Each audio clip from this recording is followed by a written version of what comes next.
이제 주님께서 요한복음 14장에서 16장까지 말씀을 가르쳐 주시고, 그리고 17장에 그런 기도를 다 하신 후에 오늘 18장 1절에 보면 이 말씀을 하시고, 그리고 이제 제자들과 함께 잡히시러 나가십니다.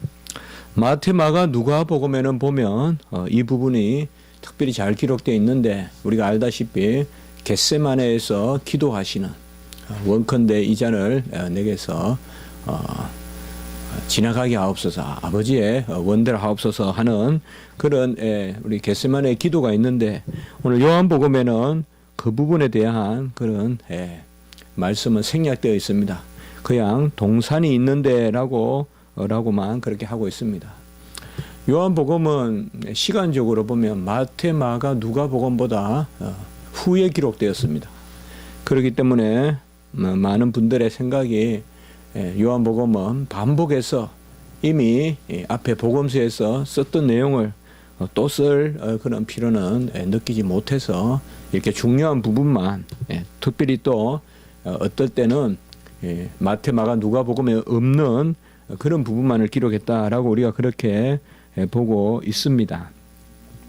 기드론 시내를 건너 겟세마네 동산으로 가셨습니다. 저도 이 지역을 가봤는데 정확하게 기드론 시내가 어디다라고 그렇게 뚜렷이 생각나지는 않습니다만은 대체로는 제가 그려지는 그런 부분이 있습니다. 이 기드론 시내는, 기드론이라는 말은 어두움이란 뜻입니다. 어둡다는 뜻입니다. 그러니까 뭐라 그럴까요? 우리가 산에 보면 골짜기가, 그늘진 골짜기가 있어요. 그런 곳은 여러분들 시골에 살아보면 아시는데, 봄에도 얼음도 한 보름, 어떨 때는 한 달 늦게 녹고 그런 지역이 있어요. 계속 산그늘이 지는. 그래서 아마 그런 그 예루살렘 북부로부터 쭉 내려와서 예루살렘 성전 앞을 이렇게 휘돌아서 내가 내려오고요. 그리고 감난산 앞으로 지나서 사해로 갑니다. 그래서 오늘 여기에 주님께서 동산이 있었다. 이게 이제 겟세마네 동산이고, 이 겟세마네 동산이 속한 산이 바로 감난산이다 라고 이렇게 보면 우리가 무방하겠습니다. 그래서 뭐 큰 내라고 그렇게 보기 어렵고요. 물이 비가 올 때는 흐르고 또 그렇지 않을 때는 흐르지 않는 이런 것을 우리가 와디라고 하거든요. 와디, 지형상 와디라고 하는데 그런 지역으로 우리가 알고 있습니다. 성경에서 특별히 기드론이라면 우리가 생각나는 데가 바로 있죠. 다윗이 압살롬에게 쫓겨서 모든 백성들이 눈물을 흘리면서 건너가던 그곳이 바로 이 기드론입니다. 아들 압살롬이 반역을 하고 아버지가 지나가는데 모든 백성들이 이제 이 기드론을 지나면 강야로 나아가거든요.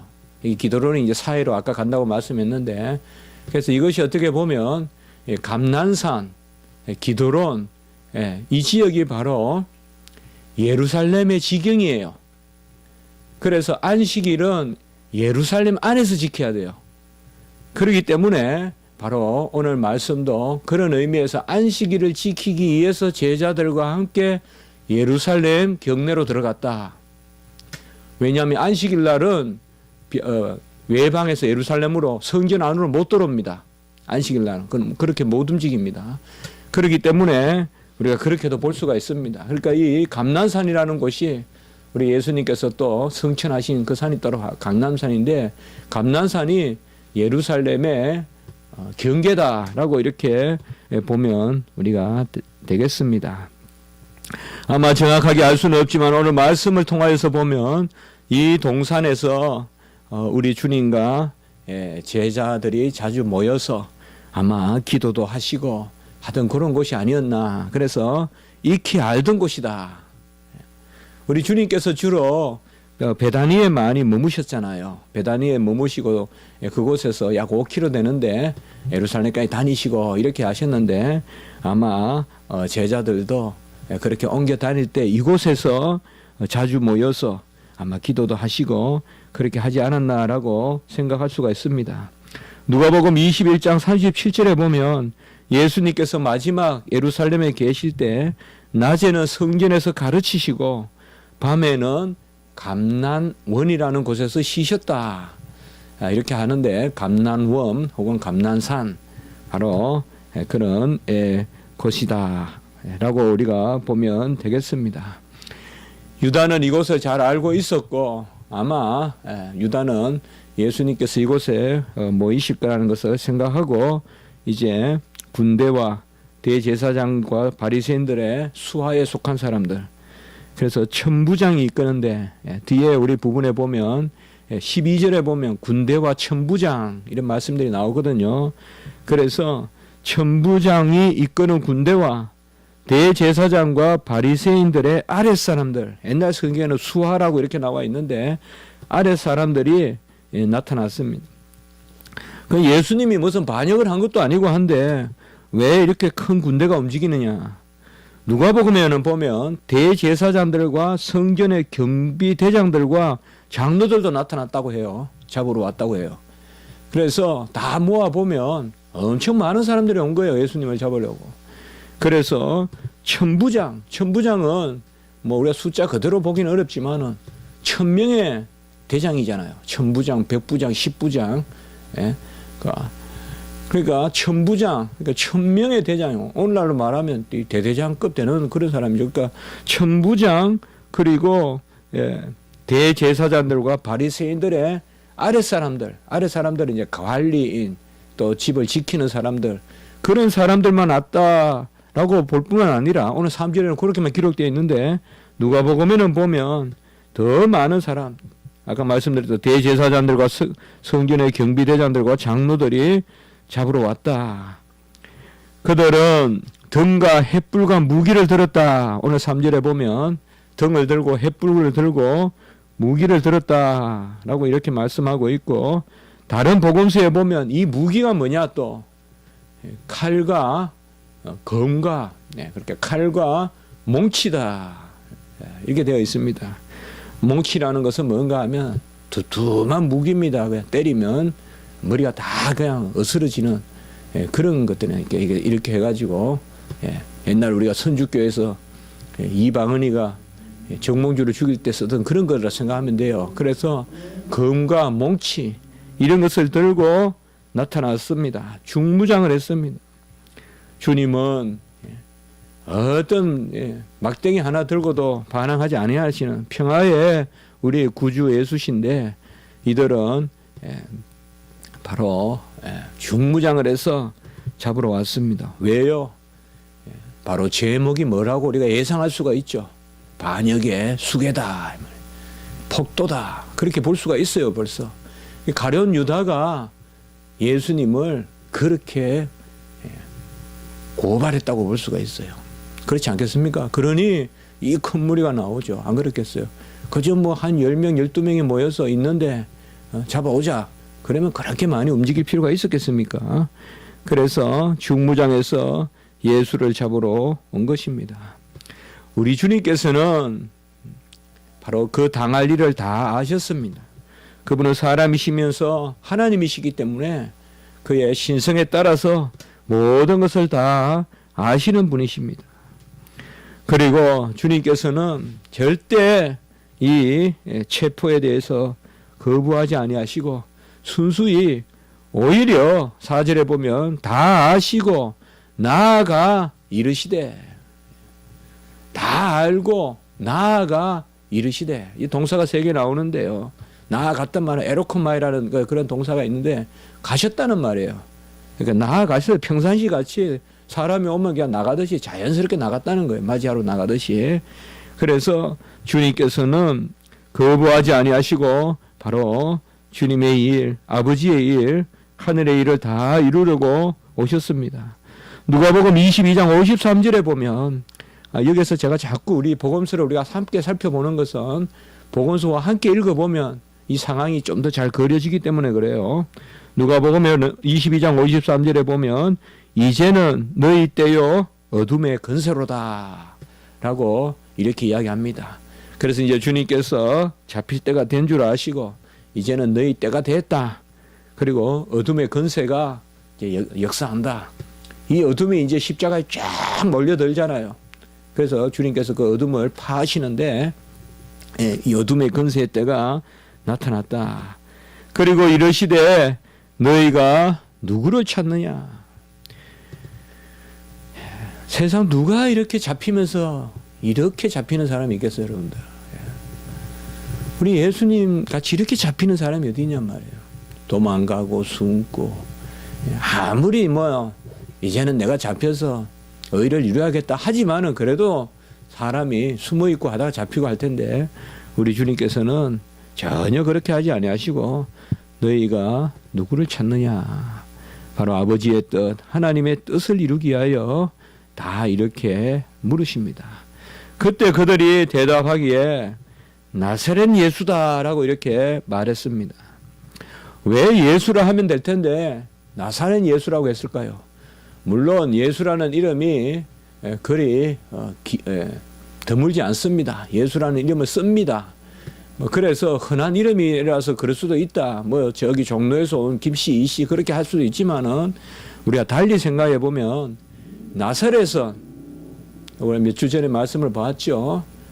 바로 이 나사렛이 열심당의 본거지예요. 나사렛이. 제가 그때 말씀을 드렸죠, 여러분들. 성탄절 때 나사렛이 어떤 지역이라는 거. 이 나사렛이 열심당의 본거지예요. 곧 나사렛 예수다라는 말은 바로 폭도다 이 말이에요. 바로 예수가 반역을 깨한 무리의 두목이다 이 말이에요. 그래서 나사렛 예수다라고 했다고 우리가 볼 수가 있습니다. 그래서 특별히 나사렛 예수를 찾는다. 나사렛 예수를 찾는다. 그때 주님께서 내가 그니라라고 이렇게 하십니다. 이 말씀이 너무나 중요한 말씀입니다, 여러분들. 내가 그니라 영어로 말하면 I am입니다. I am. 내가 있다. 내가 이다. I am입니다. 헬라어로 말하면 에고 에임이고 히브리어로 말하면 야훼입니다. 이게 하야에서 나온 야훼입니다. 그래서 예수님께서 내가 그니라라고 하는 것은 우리가 하나님을 뜻하는 표현입니다. 내가 길이요 진리요 생명이고 내가 양의 문이고 내가 선한 목자고 내가 생명의 떡이고 마르지 않는 영생수고 주님께서는 계속 I am 이 표현을 쓰시는데요. 특별히 내가 그니라라고 말할 때 이 말이 야훼입니다. 요한복음 4장 25절 26절에도 보면 이 구절이 나와요. 아주 중요한 말씀입니다. 요한복음 4장이라면 우리 뭐예요? 사마리아 여인과 만났던 기사잖아요.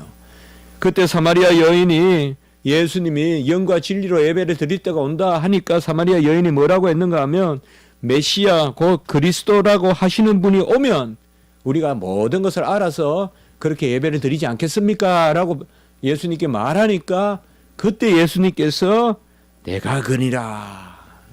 이때도 에고 에이미 I am 내가 그니라.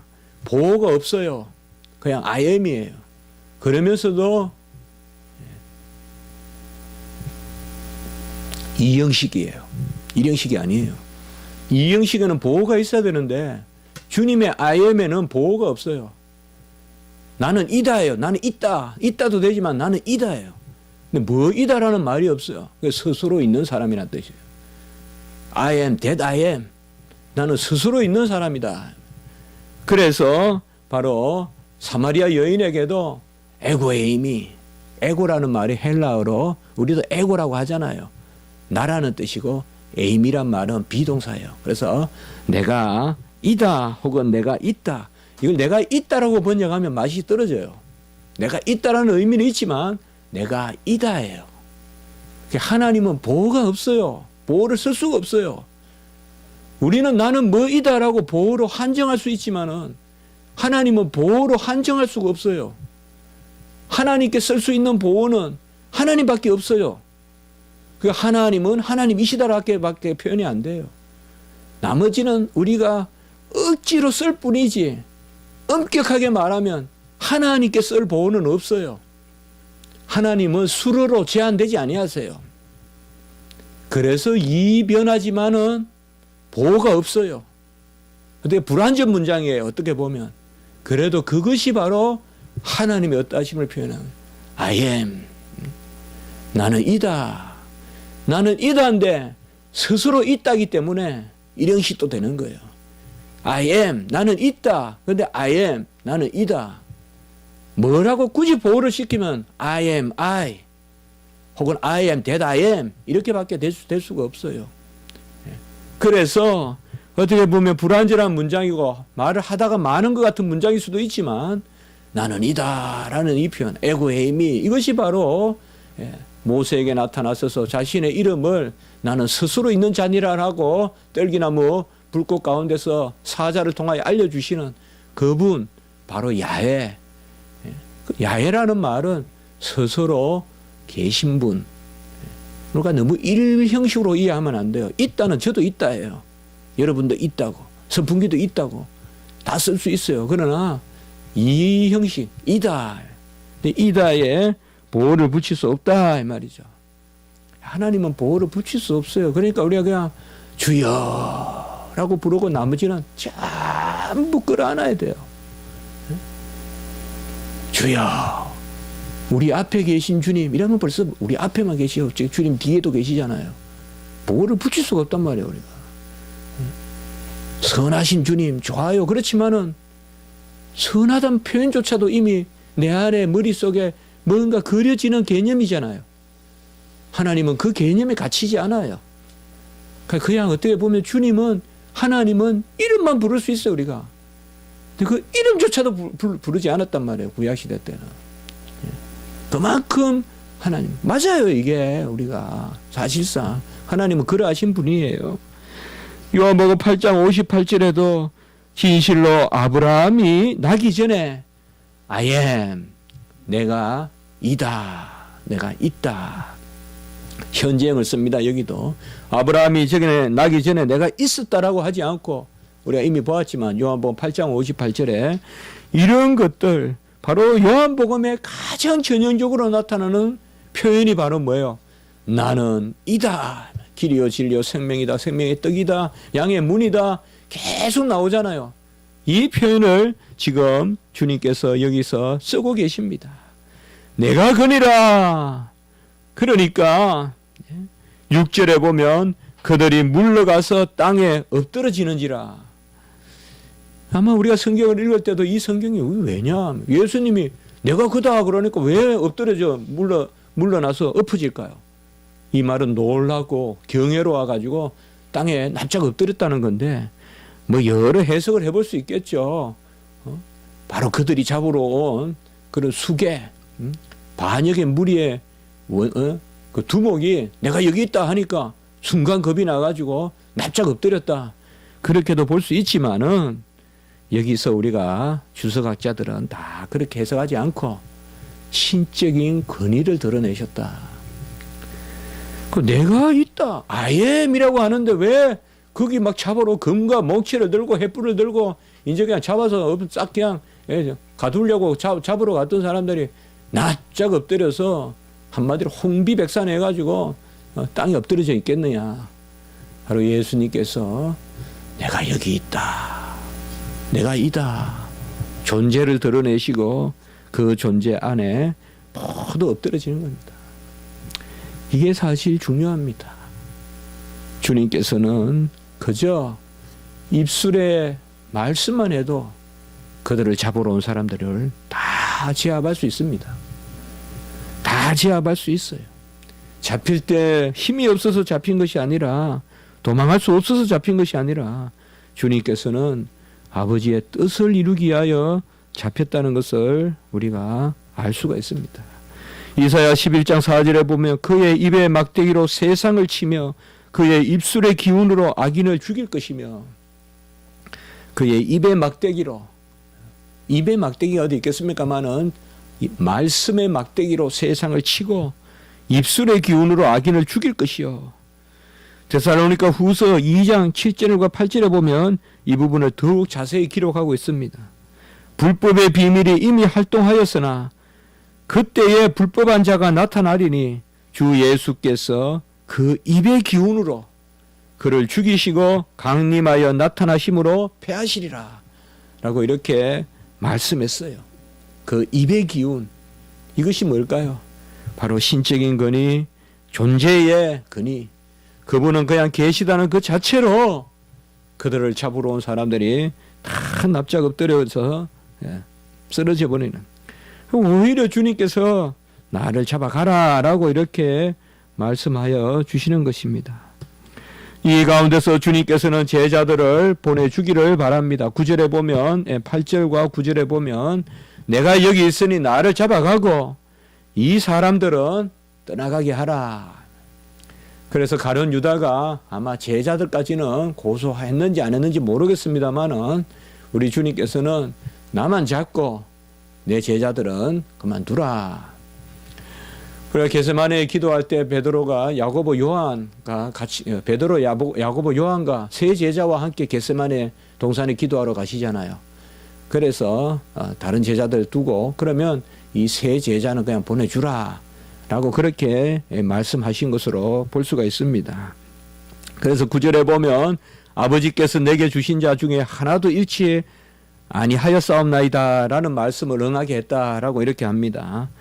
물론 이것도 예수님께서 그들의 육체적인 생명을 지키기 위하여 저들은 죽이지 마라 라고 할 수도 있지만 우리가 쪼다시 생각해 보면 그들은 살아서 이제 예수님의 십자가의 공로로 그 새 시대의 영을 받아야 될 사람들이에요. 그래서 주님께서는 그들을 기다리게 하시는 거예요. 뭐 그렇게 보시면 됩니다. 지금 당장 저들의 생명을 죽이지 마라 하는 그 정도 수준이 아니라 바로 섭리에 따라서 저들은 오순절에 영을 받아야 될 내 제자들이다. 그래서 하나도 잃지 아니하였나. 어떻게 보면 지금 죽으면 주의 영을 못 받잖아요. 그렇게 생각하면 된단 말이에요. 예수님께서 십자가에 달리시고 그들이 제자로서 하늘의 성령을 받았어요. 구약의 영을 받았어요. 그러나 아직까지 주님께서 죽으시고 부활하시고 성천하시고 내려주시는 영은 기다려야 되잖아요. 그렇게 본다면 아버지께서 내게 주신 자 중에 하나도 잃지 아니하였사옵나이다. 이미 그들은 제자지만은 이들은 지금 살려놓고 다음에 주님께서 그들에게 성령을 부어주시겠다라는 것입니다. 이렇게 모든 일이 하나님의 뜻 가운데서 자원에서 일어나는 것입니다. 우리 주님은 스스로 원해서 체포당하셨어요. 원해서 붙잡히셨고 원해서 고난당하시고 원해서 죽으십니다. 모든 것이 하나님의 큰 뜻 가운데 있습니다. 그런데 오늘 10절과 11절 저는 이 부분을 두 설교로 하려다가 몇 번 생각하다가 그냥 한 설교로 하자 11절까지 그렇게 생각한 것은 바로 전체적인 하나님의 이 뜻을 아들은 지금 순종하고 있는데 겟세마네에서 기도해서 여기는 오늘 나오지 않지만은 겟세마네 기도해서 아버지 원대로 하옵소서 그리고 이 잔을 내게서 지나가게 하옵소서라고 하잖아요. 그러나 우리 주님은 뭐예요? 오늘 11절에 보시면 아버지께서 주신 잔을 내가 마시지 아니하겠느냐 여기는 이렇게 나오죠. 그래서 이 잔을 내게서 지나가게 하옵소서 한데 11절에 보면 아버지께서 주신 잔을 내가 마시지 아니하겠느냐. 이것이 어떻게 보면 마태, 마가, 누가복음의 겟세마네 기도와 통하는 거죠. 그래서 요한복음과 같이 보면 뭐예요? 바로 이 잔을 내게서 지나가게 하옵소서. 그러나 나의 원대로 마옵시고 아버지의 원대로 하옵소서. 내가 이 잔을 아버지께서 주신 잔을 마시지 아니하겠느냐. 이렇게 우리가 말씀을 연결시켜서 볼 수가 있죠. 바로 이렇게 아들은 아버지의 뜻에 순종하고 어떠한 죽음을 죽으셔야 되느냐. 32절에 보면 예수께서 자기가 어떠한 죽음으로 죽을 것을 같이 합시다. 어떠한 죽음. 이걸 잘 기억해야 돼요. 주님이 죽는 죽음은 아버지의 뜻을 쫓는 죽음이에요. 죽어도 바로 죽어야 돼요. 마지못해 죽는 것이 아니라 대속의 죽음을 죽으셔야 돼요. 어떠한 죽음을 죽을 것인가. 연초에 말씀을 드렸습니다. 우리 기독교인들은 사서 고생할 생각해야 된다. 사서 고생해야 돼요. 고난을 앞두고 고난을 감내하고 받아들여야 되지. 고난을 피하는 것이 성도의 삶이 아니다. 주님이 죽어야 될 어떠한 죽음, 이 죽음에 대해서 아직까지 베드로는 이해가 부족했다. 10절과 11절에 보면 시몬 베드로가 이렇게 나와 있습니다. 뭐 억지 춘향으로 주석을 해서 여기 또 시몬이라는 이름이 나오는 것은 애버릇이 나오니까 애 이름을 또 썼다. 그렇게 주석하기도 해요. 우리가 옛날에 보면. 그러나 뭐 그렇게 볼 수도 있겠지만은 시몬 베드로. 어떻게 보면 주님께서 반석이라는 이름을 주셨는데 옛날에 시몬이 또 남아 있죠. 그래서 뭐예요? 칼을 빼서 그냥 대제사장의 종을 쳐서 오른편 길을 베어버리니. 주석을 보니까 재미있어요. 주석이 어떻게 되어 있는가 하면 로마 병사의 길을 치지 않고 대제사장의 종의 길을 쳤으니까 이건 군사도 아닌 사람의 길을 쳤잖아요. 그러니까 용맹은 용맹인데 어설픈 용맹이다 이 말이죠. 그렇게 주석이 재밌게 해놨더라고요. 이왕이면 칼을 뺐으면 그 천부장 그 병사의 길을 자르든지 그냥 옆에 있으니까 그러니까 이제 베드로의 모습이 그려지잖아요. 싹 칼을 빼서는 그냥 어물어물하는 그냥 아무 힘도 없는 그런 길을 쫙 잘라버린 그렇게 생각해 볼 수가 있죠. 어쨌든 인간적으로 보면 누가 베드로를 틀렸다 하겠어요. 교회도 주의 일도 인간적으로 안 됩니다. 세상 논리 가지고 들어와서 교회를 이렇군 저렇군 말하면 안 돼요. 교회는 하나님의 뜻대로 질서대로 움직여야 되지. 세상은 다 베드로를 용맹하다 하겠지만은 주님은 그렇게 하지 않습니다. 칼을 칼집에 꽂으라 라고 이렇게 말했고, 마태복음 26장 52절에 보면 칼을 가지는 자는 칼로 망하느니라 라고 이렇게 이야기했습니다. 아버지의 뜻이 아니면 이기는 것이 없습니다. 아버지의 뜻이 아니면 혀로 흥한 자는 혀로 망할 것이요, 손으로 흥한 자는 손으로 망할 것이요, 두뇌로 흥한 자는 두뇌로 망할 것이요, 칼로 흥한 자는 칼로 망합니다. 지는 듯 해도 아버지의 뜻을 순종할 때 그것이 바로 이기는 것입니다. 같이 하겠습니다. 칼을 칼집에 꽂으라. 다 칼을 꽂읍시다. 아버지의 뜻만 행하고 우리 이성적인 칼, 혈기의 칼 다 다시 칼집에 꽂고 우리가 참고 인내하고 아버지의 뜻을 이루는 그런 은혜가 있기를 우리가 서로 축복해 보는 것입니다. 한번 기도드리겠습니다.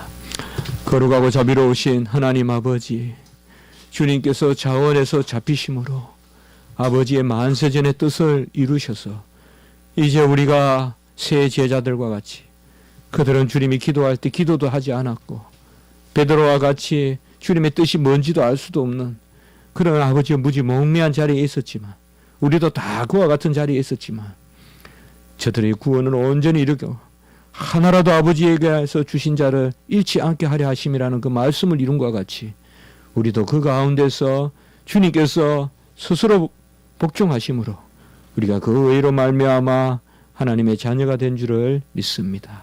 주여, 우리도 칼로 흥하지 않게 하시고 칼을 칼집에 꽂는 그런 믿음을 허락하여 주시옵소서. 지는 듯 해도 하나님의 뜻에 따르는 저희들이 되게 하여 주시고, 세상의 칼을 우리가 칼로 대적하지 않게 하시고 오직 하나님의 말씀으로 모든 것을 이겨나갈 수 있도록 주여 도와 주시옵소서. 오늘 한날 예배 가운데 은혜를 베풀어 주시고 우리 성도님들 다 붙들어 주시고 모여 예배 드릴 때 희락이 있게 하시고 화평이 있게 하시고 오직 성삼위 하나님께 영광을 올려드리는 은혜의 역사가 있게 도와 주시옵소서. 하나님이 모든 것을 주장하여 주셨길 바라고 강단마다 생수의 강이 흘러넘치게 하시며 주일학교 위에 은혜를 더하여 주시옵소서. 우리 교회의 앞날을 주님께서 복되게 하시옵소서. 친히 법궤로 움직이시는 하나님께서 우리 교회의 모든 일들을 이루어 주시옵소서. 감사하옵고 구주 예수 그리스도 이름으로 기도드리옵나이다. 아멘.